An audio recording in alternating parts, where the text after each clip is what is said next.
So Chris, first of all, what sort of summer have you had in terms of the business that you've done? Are you happy with it by and large at the moment? Yeah, by and large we're not finished. I think that's understandable looking at the team sheet maybe on Friday and bringing Marcus Force in this week. You know, there's still a lot of work to be done. It's been a really difficult window as everybody's had to deal with, not just ourselves at championship level, but I think I've just been talking about that. I should imagine sort of 75% of Premier League clubs who have got the incredible amount of riches and the wealth that they generate and invest in the football clubs. You know, I would say that they're not done as well. So if they're not done, then you know it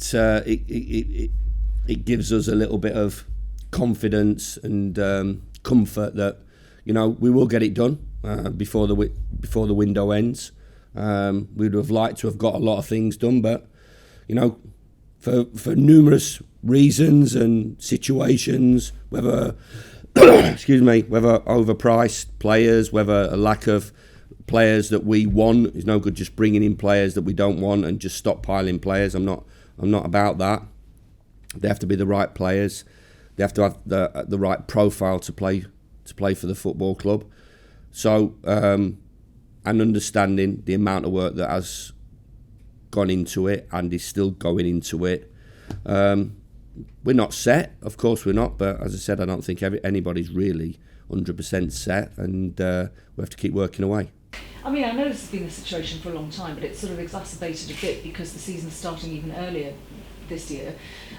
But the fact that the window's open for what would be 5 weeks or so, you know, at the beginning of the season, how difficult is it for a manager to kind of sort their squad out, because knowing that so many things can change? I think it's ridiculous, really, that there's another 4 weeks on top of it. Yeah, ridiculous that you know it for me it has to finish and should finish and shut the day before a ball's kicked, and everybody knows where they are, and there's going to be a lot of dancing about in the next month as well. You know, there's 7 games involved in that month, so you know we've got to not only prepare for 7 games, championship games in that month. We still, you know, potentially could lose players and obviously potentially bring players in. So other clubs are losing players. So for me, it's nonsense.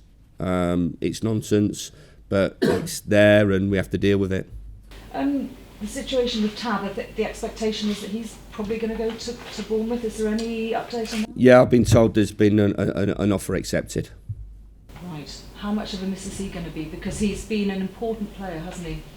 Yeah, he is, but that's life. We have to get on with it. It's not ideal. It's not ideal that it's 2 days before, but the club did everything to persuade and try to keep Marcus, but his decision. And I think when you get down to the sort of nitty gritty of his decision and his representative's decision to want to explore a move and want to make that happen, really, you know, then you're sort of in that situation where you're just negotiating for the best price. So that's above me, so that's disappointing. I think we all understand that. I would have loved to have kept Tav. You know, he's been outstanding since I've walked through the door. Fitted into a position that really suits him, and was really looking forward to working with him for another year. But as I said, the club can't do anything more than what they've done, and we have to accept that and move on. So one more Marcus out, one more Marcus in. Yeah. Quite a nice pay packet from Jed Spence, so there is money there to be spent. I think the owner has always invested in the football club, and he will continue to invest in the football club, whether it's in the transfer market, whether it's renovations around Rockcliffe, whether it's renovations at the Riverside, whether it's doing different things around Middlesbrough. He's an investor in the football club. Of course, it does help for financial fair play more than anything. The intricacies and the details of financial fair play, I think you need a degree to really understand them. I'm a football manager. I think I'm quite a bright football manager. I've had to be, but it is quite complicated at times. But it will help with financial fair play, which is something that I think we all understand is here to stay, and rightly so. And we've been a massive advocate of financial fair play. Club has been in a situation before in '86, as we all understand. That's never going to happen. I was at a fans forum in midweek, and we talked long and hard about that, and now we can't overspend and we can't put the club in a position. You know, the battle with Derby County, I think, shows everybody in football, and shows as well, because we were involved in the middle of that. You know what can happen, and what happened at Derby County this year. I don't think any of their fans would ever want to go through again, and we've been through it in '86. So there has to be a degree of realism and working within budget. But I think cards on the table. I don't think that Dion would have brought me here to not back me, or back Kieran and back Neil in terms of bringing players in. I don't think he would have brought me in to manage a mid-table football club. This certainly isn't a mid-table football club. It has to be fighting at the top end of the division, and when you fight at the top end of the division, you have to have some good players, and good players cost money and cost wages and cost fees, and Steve knows that more than anybody. So what do you think you still need in the squad? Have you got 10 minutes?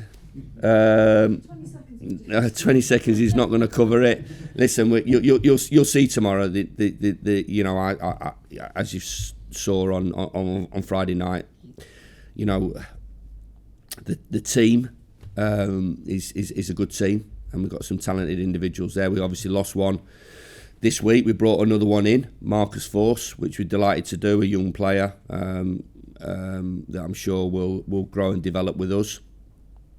And a club investment, but you know to really compete in the top end of the division, you know, top 8, top 6, you know, you need strength in depth, and I think you know at the moment we haven't got that. We need competition, we need strength in depth, we need certainly at the top end of the pitch to improve there. We've been delighted in certain aspects of it. In the goalkeeping department, I think we've sorted out. Well, I know we've sorted out. Delighted with the acquisition of Darragh Lennon and Ryan Giles and Marcus coming into the building. You know, people talk about loan signings and, you know, why don't you get your own? Well, we've got our own, and we're delighted to get Marcus, and he's one that we're going to develop. We paid a small fee for him, so you know, he needs work, he needs teaching, but he fits the profile of what we're looking for at the top end of the pitch.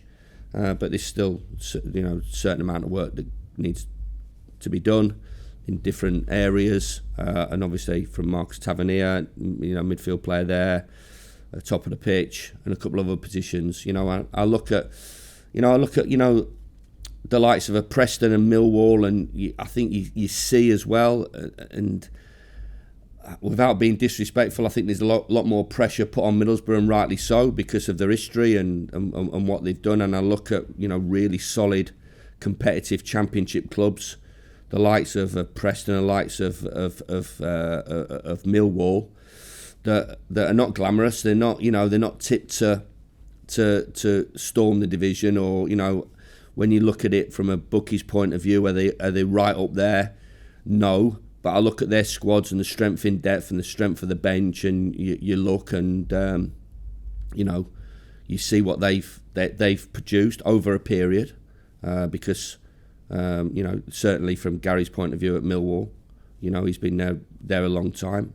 Well, you know, in football terms, a relatively long time, but he's produced and put together and constructed a really solid squad that, you know, keeps from every window, keeps improving. So I think when you look at depth, we're light and we're short, but I'm sure before the window ends, then we'll be right up there with the boxes that we need to tick. Just finally from me, you say that the fans forum the other night.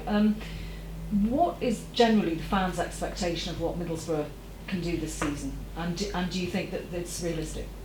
I don't know. You're gonna have to ask them. They weren't sort of saying to you, you know, this. I just get the vibe, the feel that they trust in what we're doing. They trust the football club. You know, they trust. They like the players. They like the way we play. They like the way the football club's run. They love the owner, obviously, understandably, and they love their football club. And there's plenty of other football clubs that's not the case. I think they quite like the manager, but I've got to keep producing for them, and that's that's the ambition and the desire from myself to do that, and there's a really good feel about the place. But I think they understand as well. I think they recognise, when they look at the team sheet on Friday night, that we're lighter players, so they're not daft. There'll always be a few punters that think we should be winning the league by 20 points. I think you have to understand as well the difficulty of the difficult nature of the Championship now with the relegated teams. It's something that I'm sure will be addressed in the next sort of 12 to 18 months. It has to be, in terms of parachute payments and the unlevel playing field that produces. We all want a competitive league, and you look from the statistics point of view. Those teams that have been relegated, whether they were relegated last year or the year before, they have an incredible advantage over the other teams, and from a factual point of view, from financial fair play as well. So that'll be hopefully levelled out. But I think they realise, our supporters realise that we're going to be competitive, and can we improve on last year? And if we can improve on last year, I'll be delighted, and I'm sure we will. We've had a pre-season, we're bringing my players in now, and that isn't a disrespect because they're all my players, but my signings, if that makes sense. The players that I've inherited are my players, and absolutely spot on, and this is the reason that they're still here and they've got a shirt and they're going to be part of a team that I believe is going to go well this year. Brilliant, thank you very much. Thank you. Morning, Chris. Morning. How frustrating is it, and how accepted is it that as a manager in this modern transfer window era, you almost can never ever put out the team that you'd like to put out on the first day of the season? Obviously you'll get injuries, but half the time the players you want in your team aren't even at the club yet. No, you're right. Yeah, you're right. I mean, I've got an idea of obviously targets that we're trying to desperately bring in, of course, and I like the look of that. I like the look of what I can put together. In terms of, just spoke about the squad depth. I know players that can move about. That can we go to that shape? Can we do this? If he gets injured, can we move him around? Can he play there? So I like to think I know how to construct a squad. But obviously, you're quite right. It's incredibly difficult when the situation is like it as it is at the moment. Let's look at the positive about players you brought in, and seeing the way that it's gone about in pre-season. Certainly, Ryan Giles looks to fit what you want to do perfectly, and it's almost like having Isaiah Jones on the left as well.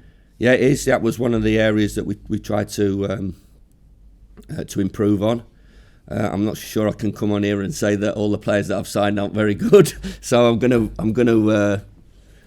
pump them up, and rightly so, because they're good. They're good players that we've brought in, and that's what I want to do. Whether they're players that I've brought in over the summer or in the next whatever it is, 30 days, I think it is. We want to bring good football players to the club that've got the right profile, right attitude, right characteristics. And I'm sure we can do that. Goalkeeper's an outstanding character, as well as being an outstanding footballer. Darrell Lennon, will show in time. He will be an outstanding signing for us from a leadership point of view, from a character point of view, personality, and as a player. Ryan Giles, as you quite rightly say, gives us the balance on the left that we were looking for. We were possibly at times last year a bit lopsided. So we can attack from different areas. We can attack centrally. We can attack from wide. And Ryan gives us that. Great competition with Mark Bowler in that position. Tommy Smith coming in. Great competition with Isaiah Jones in that position. So and Marcus Force, we talk about young players, and players that we've been quoted for in the transfer market that quite staggering the numbers, even at championship level that some clubs are asking for, and totally unrealistic and totally not aligned to the value of the player. But that's their prerogative to do that, and we've bought a young player that will play a big part in hopefully a successful season, but one we can develop. And I think that's one of the things that supporters have said, why do you get loan signings in? Well, sometimes you get a little bit more quality than maybe you can afford. And then on the flip side of it, we want to sign players that we want to improve. And for me, I'm not just here for I'm not just here for 3 or 4 months. You know, I'm trying to build something, as I've done in my previous clubs. And Marcus it fits the profile of what we're trying to achieve. So speaking about Marcus, is he ready to be involved, or given who's here, does he have to be kind of? Yeah, he will be involved, but obviously he's been doing his work at his parent club as it was. But you know, for him to come in on a Thursday morning to chuck him straight in is a difficult one. But he'll be involved in the 18. And about the 18, obviously, no, Paddy McNair's not available, but who else? Is anyone else missing? No. It's only Paddy that obviously misses through suspension. So I know he's had a little bit of an injury, but he's back training on the grass. So we're disappointed that Paddy misses because of his suspension at Preston, but he'll be available to train and start training on Monday. And what about this first game? Experienced manager, they brought in some experienced players. What do you expect from them? Yeah, I mean, listen, I've always gone on record in terms of what Steve's achieved as a player and as a manager as well. You know, fantastic career as a player, and you know what? I wish I had his career. By the way, fantastic career as a manager as well. You know, the amount of promotions he's got, he knows his way around. I always think that there's noise and nonsense outside the game, but there's noise inside the game, and I think you'll go a long way to find a more respected guy than Steve Bruce inside the game of football, in terms of the coaches and the staff and the administrators. You know, he's a top guy. He wants to win. I don't think he's gone to West Brom not to win, not to get out of the division. And rightly so, because we talk about, you know, the parachute payments and size of club, and of course West Brom should be at the top of the division pushing to get out of.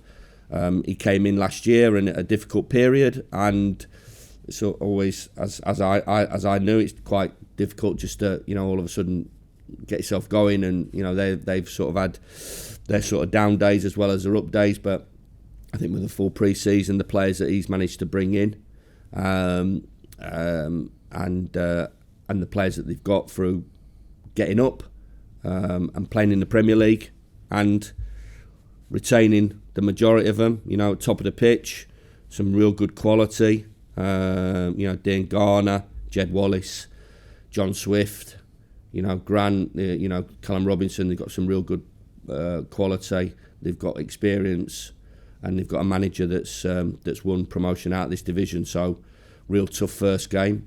I'm delighted it's West Brom. If I'm honest, I would want a big game to get ourselves going. Fabulous atmosphere at the Riverside. A real good vibe and feeling around the place, which I'm detecting. You know, even just first friendly home game, 12,000 there for that. And I've been told that, you know, potentially it's going to be one of the highest opening day crowds that the football club's had since we were in the Premier League, which is, I think, is just testament of what we're trying to do and the enthusiasm around the place. And first up, West Brom, which is going to be, I think it's going to be a really good game. I don't think anybody would be disappointed in terms of the standard and level of the game and competitive game that both teams are going to go out and trying to win. Yeah, last one. You mentioned the vibe, you mentioned the fact it's likely to be a very, very big crowd. You've never made any secret of the fact why you're here, what you want to do. So how excited are you for not just this game but the 9 months ahead? Yeah, of course, yeah. It's on. Pre-season does drag out, and you want to be involved. I'm a competitor. You know, we want to play proper football matches where there's something on it, and it's come around. It's extremely early, as we all understand, through the World Cup situation. But listen, no excuses. We'll put a team out there that's going to be competitive. And hopefully we can get out the blocks and get a win, but we're going to have to do a lot of things right on Saturday evening. But really excited. You know, the Championship is like no other division. You know, you look at it in terms of the amount of games that you play, the amount of different challenges that you have through, you know, different seasons in a season. Loads of things can happen. Such a competitive division. So many ex-Premier League teams in there. So many teams that want to get out and want to get to the promised land, and we're one of them. And if we can, you know, build on what we produce sort of for 6 months, I think we can be competitive. And talking about getting players in, and I'm sure they'll improve us, and and let's give it a right go, but give it a go together, because this club at its best is one that is really strong and powerful when it's all together, and I'm sure it will be. Good luck. Thanks. Thank you. Just on Marcus Tavernier, Chris, is his desire to join Bournemouth come as a surprise to you? Well, listen, we can all have our own opinions on it. I think the lure of the Premier League is always huge. Financially, this is a deal that is I should imagine is an incredible one. Listen, I'll let other people say regarding, and I understand the bigger club, but they're in the Premier League. Do we have more supporters than them? Of course. As the history. Bigger than Bournemouth. Yeah, I think even Bournemouth fans would recognise that. But the top and bottom of it is they're in the Premier League and we're not. And they're a Premier League club, and they have that ability to attract players out of the Championship. And as long as, which I've been given, I've done as much as I possibly could. And I think if you spoke to Marcus, he'd recognise that. I've put our case over to him long and hard, and I don't think I could have done anything more. And the club, I don't think could have done anything more really. He's into the final 2 years of his contract. The boy wants to go. The representatives wants him to go, and there's a club there that wants to take him. So, really, that's basically how it is.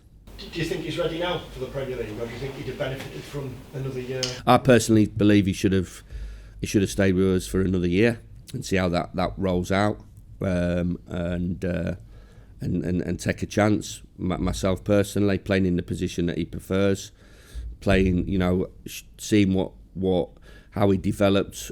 Before he was playing all over the place, we straight away ate, energy, physically. Great athlete. There's always bits and pieces that we thought we could improve with him, and he needed to improve on, which he understood as well and was working hard on. The end bit, I think you saw even in the Marseille game, his quality, great finish off that as well. So he's a developing player, but he played a great amount of games for his age, and I believe he should have stayed, of course. But the boy has to make his own decision, and he's a man, and and he's made that decision to go. So really no criticism of Bournemouth or anything like that, which are potentially, I think he's, that's going to be his destination, and there it is. And I guess it means you're going to have to strengthen in that area now in midfield. I mean, obviously Riley's a nice fit, isn't he, on that left side, but with Martin going as well, do you think you need a couple in there? Yeah, definitely. Yeah, it's an area that we need to strengthen, and we were looking to strengthen anyway. So we were looking to strengthen in midfield. Of course we've got to replace a very good player with hopefully a very good player. So we've got to, it's not ideal, but we've got to get ourselves going and try and do that. And just on transfers in general, obviously Marcus was a big boost just. Are you close to anything more? Or is it just frustration? Yeah, that's it. We're waiting still. There's negotiations going on above me with players. So when they're concluded, and a deal's been done and they're in for a medical, then obviously that sort of gets pretty close. But until they've signed and everything's completed, we've just got to keep us powder dry. I think you all understand and recognise how difficult it is to bring players in. So I'm not going to sit here and just say, well, we're after him, because in my experience as well, quite easily get hijacked.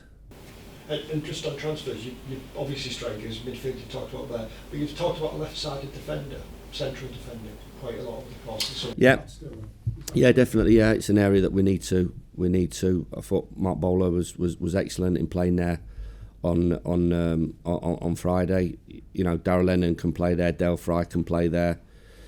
So we've got players. Paddy obviously played there last year, but I've talked long and hard about a balance and a left footer, round pegs in round holes, and that's still obviously a challenge to sort that position out.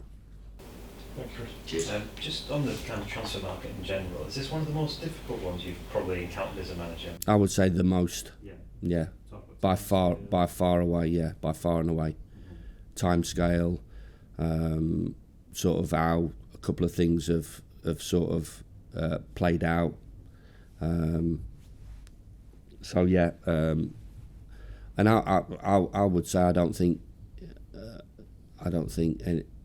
any other managers would say this has been an easy one. So quite difficult, but you just that's how it is. We're in a situation where we have to sometimes wait and be patient. As I said about the window shutting, I still believe that should be the case, but it doesn't and it isn't. So we have to deal with that as well as trying to win football matches. So we just got to crack on and deal with things. And speaking of trying to win football matches, obviously it's all ready to go tomorrow. It seems like Preston was yesterday. And you talked about kind of the sweeping overhaul you wanted to do at the time. How far along on that process do you think you are? I don't mean that in terms of transfers, but just in terms of the club. I think things are moving at a pace, of course, yeah. And I've been delighted in terms of the other aspects, how the club's backed me and back Kieran as well, because he's a huge part of it as well. Bringing a director of football in, they brought a director of football in for a reason, to have a thread right the way through the football club, which hasn't been there. That's something that's pretty obvious, and I don't want to change. And I suppose the supporters don't want to change.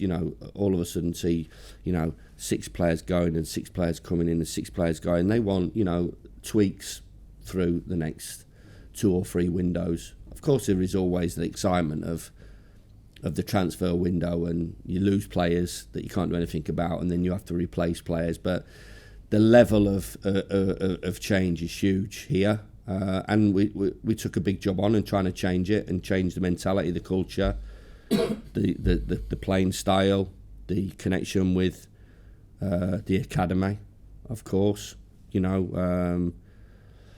Bringing new staff in to integrate them as well. So these are the sort of the early parts, the foundations that we're putting in, that hopefully we can build from. It ain't going to happen overnight. I know there's going to be an expectation on us, which I don't want to dampen down, because I'd rather have that.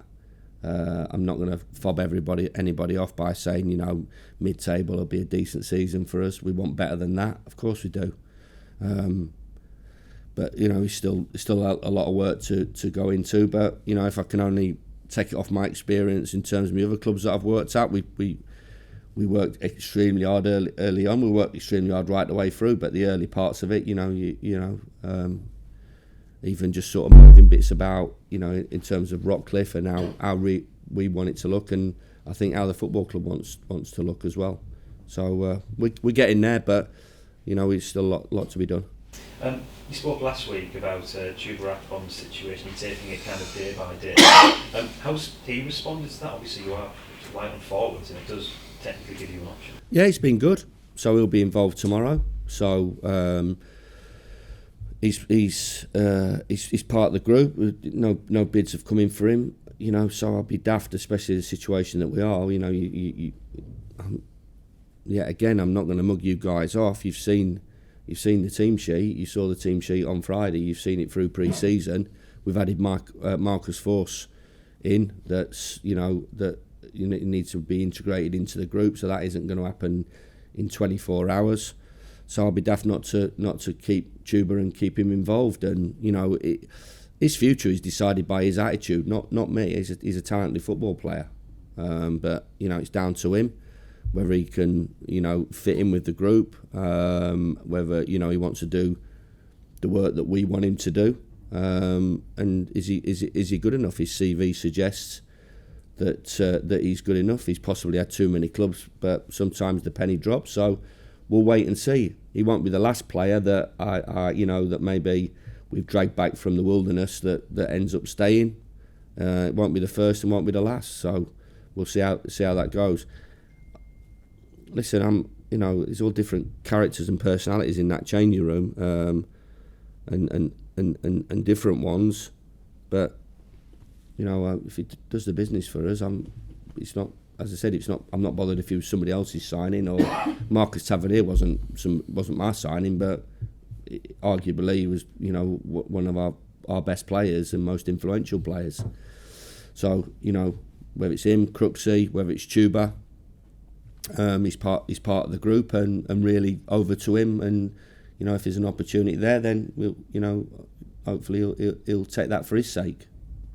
Why would he not want to be here? So, you know what I mean? Of course not. Yeah. Good luck tomorrow. Cheers, thanks, Matt. Cheers. Chris, every club's looking for a 15 to 20 goal a season man. You brought Marcus Force in as much as potential as anything else.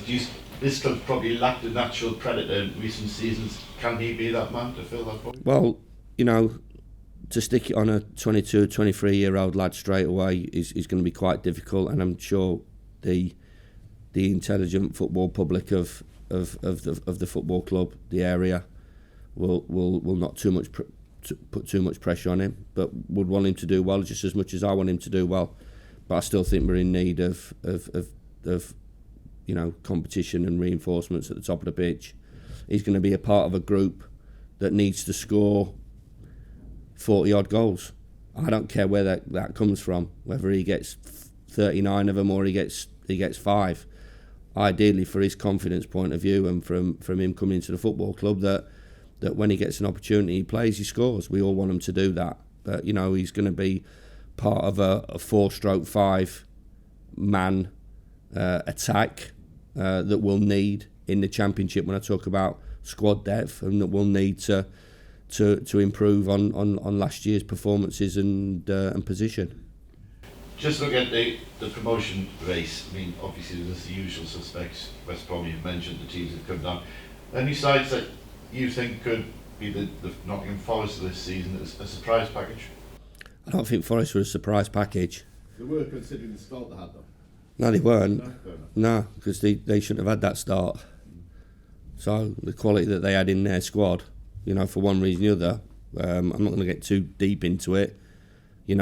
Whose fault it was. I don't think it's always the fault of the manager as well, by the way. But it does make me laugh and smile that I'm not so sure this is the road I want to go down really on the first day, but have a look at yourself, players. By the way, you produce unbelievable performances for one manager and another manager that's an outstanding manager that's got an incredible track record, who works in Premier League. Here I go, I'm going on one. I knew I would. First day, they didn't perform and turn up for him. But I would say that there may be some teams that overachieve, that maybe not fancied, and there may be some teams that people think that they might do well and don't. So it is really an interesting and intriguing division, of course, and one, as you said, you have to go and play different challenges, different styles. One day, you could be away from home on a Saturday in London, and then be away from home on a Tuesday night in Swansea, and then you could be back home on a Saturday or a Friday night. Or it just for me, I know the Premier League is the ultimate test, but this is such an incredible test on so many levels as well. And you're an expert in this division, but you've said before you are desperate to have a crack at the Premier League again. Of course we are. That's where I'm not going to ever shy away from that. I think it's a bit embarrassing if I said that we're a mid-table football club. We're not. We've got everything going for us, but there's a reason that we're in this position, and we've got to try and change that mentality, change that culture, which I think we're on the way to doing. But we know the challenges ahead of us. I think you're right in saying, the usual suspects, the teams that come out of the Premier League have got a huge advantage. The teams that recently come out of the Premier League have got a big advantage. The Sheffield Uniteds and the West Broms of this world have got a big advantage. And then you've got the other teams that have been settled and have built. Luton had a fantastic season last season under Nathan. They're building. Millwall are building again. Preston are building again. Some real difficult ones. And then you've got your noisy, and they are noisy, by the way, aren't they? Who had a fabulous season under Alex last year. that for me are gonna a great addition to the division, and and that's going to be an interesting to see how they go, and I'm sure they'll go well as well. Cheers. Sorry, Chris, just to quickly jump on the back of that. I've seen Steve Bruce and Jed Wallace this week both saying that this is as tough as it gets in the first days. They're going to, aren't they?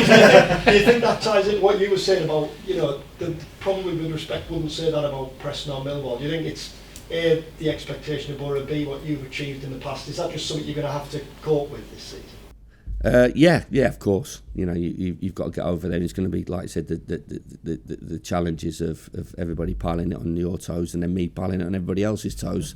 So he's tried to pile it on my toes, and then I've tried to give him some back, Anna. So, but I think all of this stuff, the talk in media is all bit of jousting and stuff like that. Everybody's interested in, but I think you've got two talented teams tomorrow. I think, as I said, I'm sure that we will be stronger in the next sort of week, hopefully, and next 2 or 3 weeks we'll definitely be stronger. And I've been assured by people that will be the case, which I trust, and I will take.